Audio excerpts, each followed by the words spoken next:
This is how you know the Khari show is legit, because we're talking to an NBA beat writer on what's today, the trade deadline.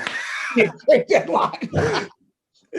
So that leads me to my first question, man. Like, what is deadline day like for an NBA beat writer? Ooh, okay, so this is my second one now. So last year was kind of crazier for me because I had flown to Dallas that morning to go cover the Mavericks game.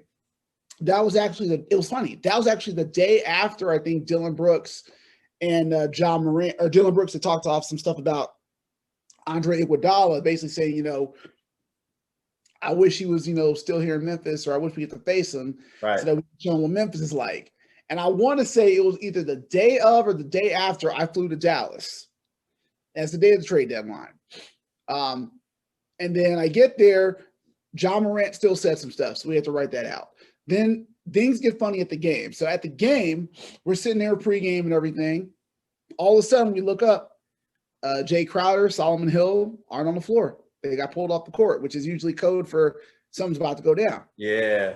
I'm freaking out because I'm like, okay, this is about to happen. And then we see the word that they have been traded, that Andre Iguodala, Solomon Hill, and Jay Crowder got traded. So I was like, oh, Lord. So literally that game, secondary. You're just kind of freaking out because you want to make sure you get all the details right. You want to make sure you have all the information.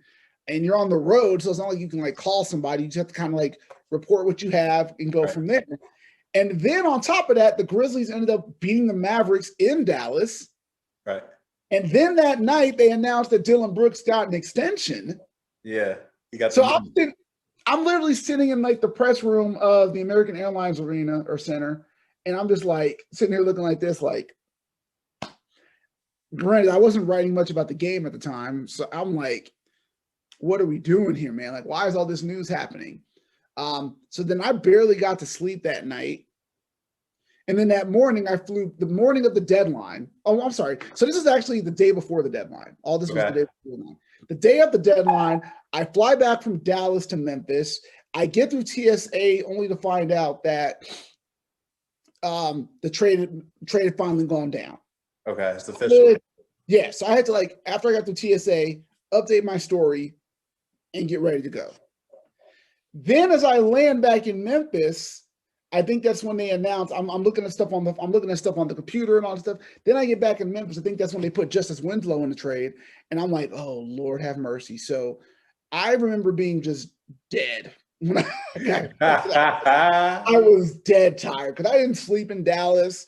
I barely slept in Dallas. I barely slept on the plane. It was just, it's a lot. So this deadline was a little bit calmer, but still the stress and kind of like watching Woj and Shams and Chris Haynes and all those guys, checking your sources to see kind of what's going on. It can be a very stressful day in a way where I look at people who are like, yay, trade deadline here. And I'm like, y'all not working it. Y'all just posting stuff on Twitter reacting to it.